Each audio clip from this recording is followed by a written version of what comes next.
Now, normally this is about as far down as what you'd have to go with one of these, but I got to looking at it, and sure enough, on this other shaft, I found this really rough and scored area on the end that runs in this bushing in here. And of course, the bushing also is just as scored as what this shaft is. That looks like it's a very thin-walled, steel-backed bushing, some sort of bronze-colored bearing material on it, and we're wearing through into the steel on this side.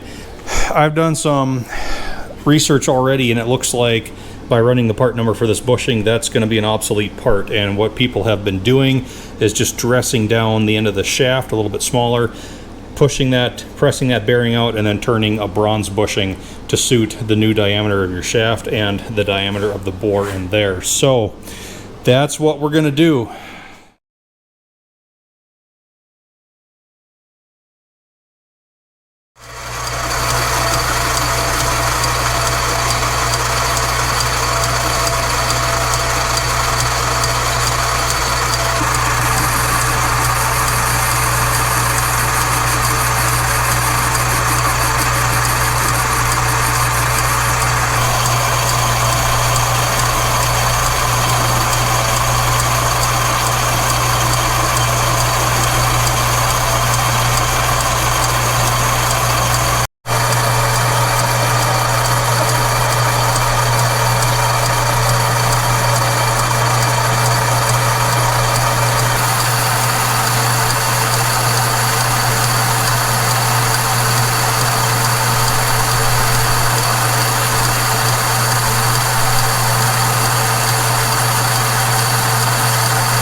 Alright, welcome back everybody. As you have just seen, I've got the machining done on the shaft. Took that down to 1.125". We are actually just a touch undersized because I'm going for a 5/1000-ish clearance between the shaft and my bushing. I've got the bushing turned out, and I milled a little bit of a groove around the backside just in case this spins in the housing. Hopefully some of that oil will still make it to that hole and then go into the shaft. And as you can see from this old one, you can see kind of some diagonal lines going across there. They had kind of some light oil distribution grooves that were in this bushing, so I kind of mimicked the same thing in here. So that will just better distribute some of that oil that gets into the bushing. Hopefully it gets all the way around. And I swear someday I'm going to be smart enough to know how to put grooves in there with a tool that's a little bit better than a Dremel and a carbide burr, but that is still not this day. So we have the bushing ready to press into the housing. Now, one thing that got a lot of people on the last video, and this is actually kind of an interesting thing. Several people in the comment section had thought that because the hole in the bushing was not lined up with this hole here, that means the old one had spun. That's not the case, although this is kind of a tricky deal. This is just a drilling hole so that they could get the oil feed hole up to this other side. I mean, remember, we're looking at this thing laying upside down, so this is basically like a gravity feed system, so that's going to be pointing down anyway. So with the light in here, you can see where the feed hole is in there. And the back side of this casting feature right here is actually a trough. It has a raised lip on it right here, and as oil is slung around, it will get caught in that trough and it leads right to the drain hole that feeds that bushing. So another thing I have to keep in mind is do not line this hole up with the one that's just staring me in the face. I have to keep the presence of mind to rotate it around and line it up with the one down there. Even to this day, that is a very simple mistake, but it's a very, very easy one to make. So I'll get this pressed in now.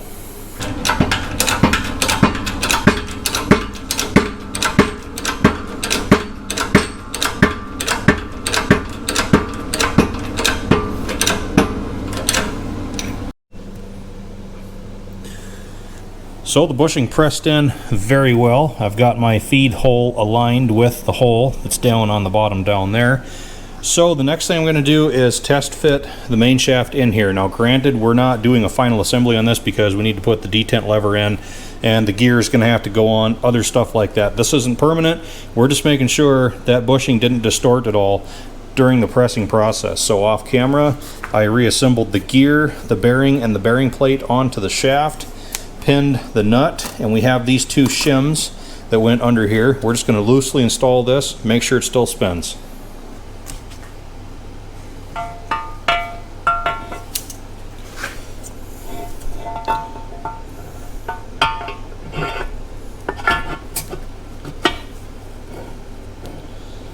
Spins very well, no bind, no tight spots at all. Just a little bit of click out there, that's what I want. I think we have a winner. So we'll pull this back out and reassemble the entire unit.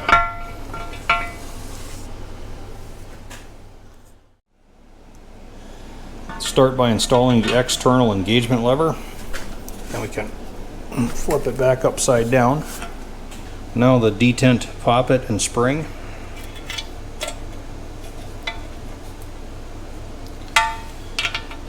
And internal engagement lever.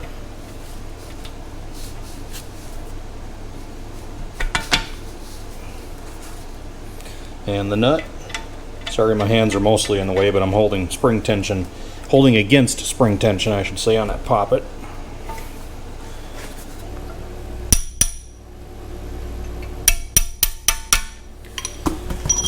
Nut's tight, cotter pin is folded. This piece is permanent. So at this point now I can get the main shaft in permanently, so we'll start by setting the gear in there and just align it, engage it I should say, with that inner engagement lever. Make sure that puck is in the collar, and then we'll slide the main shaft in.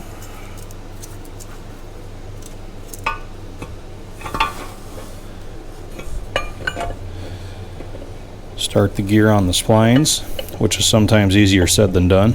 There we go. Start the shaft and the bushing.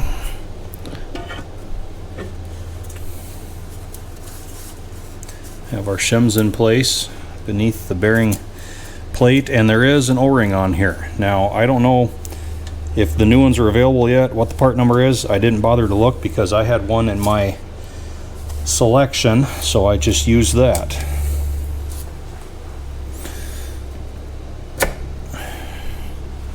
There we are. Now the last piece for the main shaft is the end plate with 3 bolts. And of course I have a new gasket in place under this.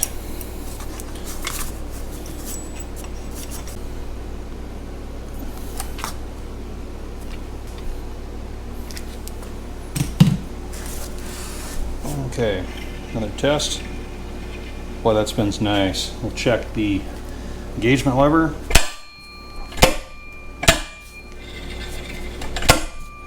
Good detent action, happy with it. Alright, housing can be right side up from this point on. The output shaft is the last assembly that we have to fool with right here. Everything's cleaned up, ready to go. Let's talk about the seal for it real quick. So the IH number was the 357203R91, complete specs for that. Cross to the SKF 21100. I have that loaded in the housing already. You can see it right here, outboard of the bearing. I got the bearing in there as well, snap ring retaining that. So the next step is to get this bearing, housing, and spacer put on the output shaft.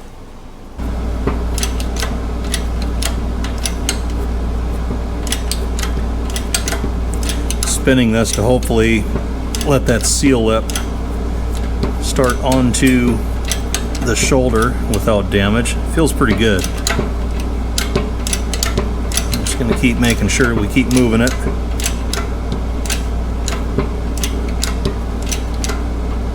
There we are.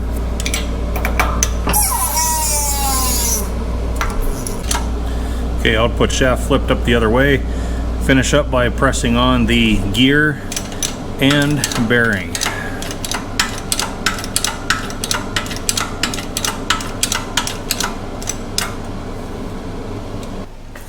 All right, so off camera I put the nut on the end, cotter pin in there, that is secured. We have the shim pack on down here. Again, another O-ring goes around there that seals it, and ready to go together. So we have to make sure on this one, you can see the word top right there. That's the top of it, so that has to, of course, go to the top.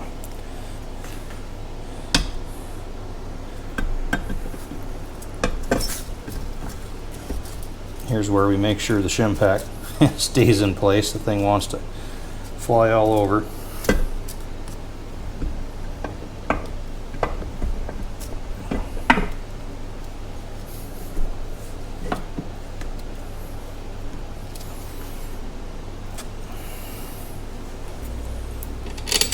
This is something I've done at work on some of the 6.7 diesel EGR coolers.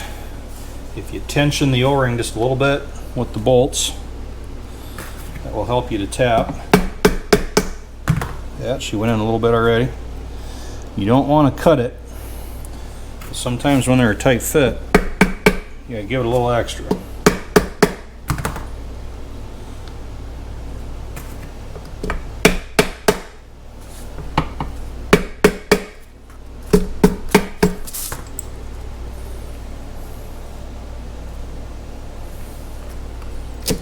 There it's in.